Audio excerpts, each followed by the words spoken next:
July 2008, Gnosall Women's Institute celebrated its 90th anniversary.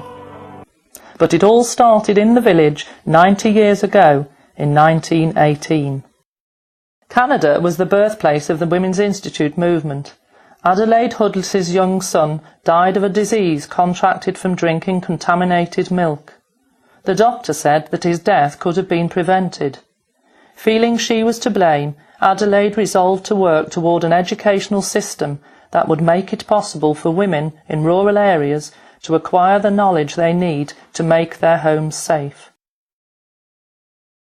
On a stormy night on February the 19th, 1897, 101 rural women met in Squires Hall at Stony Creek, Ontario, and agreed that if the Farmers' Institute could help men to grow better crops, an institute for women would help them to raise better families. Hence, the first Women's Institute was organised. Mrs. Madge Watts, a Canadian lady, came to England in 1913 and founded the first Women's Institute in the UK in Wales in 1915. Gnosall WI was formed in 1918, even though the Staffordshire Federation wasn't formed until 1919. Gnosall records only go back to 1930. At first it was not a very active institute, only meeting twice a year, and money was short. During the Second World War, members knitted for the services and helped with a Welcome Home Fund. It raised money for flood victims, for the Red Cross, for the restoration of Westminster Abbey, for world refugees and many other organisations. Since that time, Gnosall WI has been a very active organisation in the village. Copies of the programme show the meetings were held in the Memorial Institute, the Council School, the County Primary Infant School, later called the Grosvenor Infant School, and St Lawrence First School Annex, and more recently in the Gnosall Memorial Village Hall. A tapestry banner worked by a former president, Mrs. Hargreaves, and presented to Gnosall Institute has been framed and now hangs in the Gold Room at the Grosvenor Community Centre. Another Gnosall member embroidered the WI emblem onto a green tablecloth, and this is still used today at the monthly meetings. Women's Institute members from all over Staffordshire gathered at Shugborough Hall on Saturday the 10th of June 1989 to celebrate 70 years of the WI movement. The garden party was officially opened by the Earl of Lichfield and featured a cavalcade through the years. Each WI chose a theme from the year of their formation. Gnosall's theme was the first handicraft exhibition. A commemorative wall hanging was produced to celebrate 70 years of the Staffordshire Federation. Each institute was invited to make a brick, depicting a scene in the village or anything of particular interest to the area. These bricks were then arranged in 3 panels for ease of display and transportation. The finished wall hanging was put on display at Shugborough Hall for the garden party, and it now hangs in the WI County Office.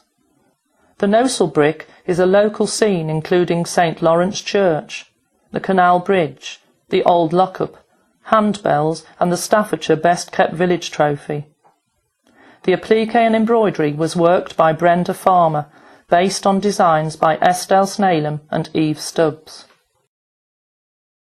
During the decades, Gnosall WI has taken an active part in many village activities.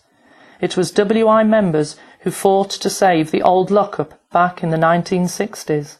In 1964, Staffordshire County Council planned to remove the lockup to the County Museum at Shugborough to make way for road widening at the junction of Stafford Road and Station Road. Gnosall WI members strongly objected to this plan and campaigned to keep it in the village. They decided to raise funds to move it to a new site, but it became impossible to purchase a piece of land on which to re-site it, and they almost gave up hope. However, in 1969, Mr. Downs, a member's husband, of Parkside, Selman Street, offered the WI a piece of land to re-site the lockup. However, disaster struck before the removal work began, when a lorry failed to negotiate the bend at the road junction and demolished the building altogether. Restoration work proved to be much more difficult, as each stone would now have to be numbered before removal. Work began in December 1971. Under the first stone, the WI placed a bag containing a half-p, 1p, 2p, 10-pence coins, a WI Home and Country magazine, a daily paper, and the following note. This 18th century lockup was recited by Gnosall Women's Institute to commemorate the NFWI Golden Jubilee, December 1971. In 1977, Gnosall WI received a Council for the Protection of Rural England award for the removal and restoration of the village lockup. 2 plaques were placed on the lockup to commemorate the work done by the WI. As part of a national project, Gnosall WI undertook a detailed survey of the gravestones in St Lawrence churchyard. The folders can be found in the church. For a number of years we provided refreshments at the Gnosall 10K Fun Run and have organised a stall each year at St Lawrence's Church Carnival. Over the years, members have raised money for charities, both at home and abroad, and have donated equipment to local organisations including balance scales and blood pressure monitors to the doctor's surgery, play equipment for the children's playing field, knitted toys for the local nursery, comfort bags for Bosnia, story sacks for the county library. Gnosall did The Owl and the Pussycat. In 1993, to mark the 75th anniversary of Gnosall WI, £250 was donated towards the refurbishment of the swimming pool at St Lawrence Primary School. Gnosall members provide tea in true WI style. To commemorate the millennium, the WI compiled a 52-page booklet, Gnosall, a village in the heart of Staffordshire. The ambitious project is packed with colour photographs of the village and took 2 years to complete. The booklet embraces all aspects of life in the village, past, present and future. Over 1,000 copies of the book have been sold and many have found their way around the world. A number of good causes have benefited from their sales. The colour photograph on the back cover of the booklet shows Gnosall WI members receiving an historic Staffordshire banner from Horton WI, who travelled to the village in a vintage car. The banner dates back to just after the time Gnosall WI was formed in 1918. The County WI Federation mounted a Millennium Challenge for the banner to travel around as many WIs in the county in as many different ways as possible.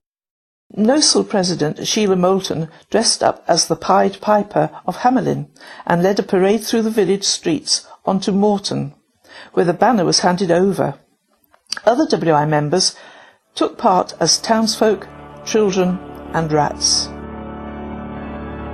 It is evident that Gnosall WI has been an active organisation for many years and hopefully will be for many years to come.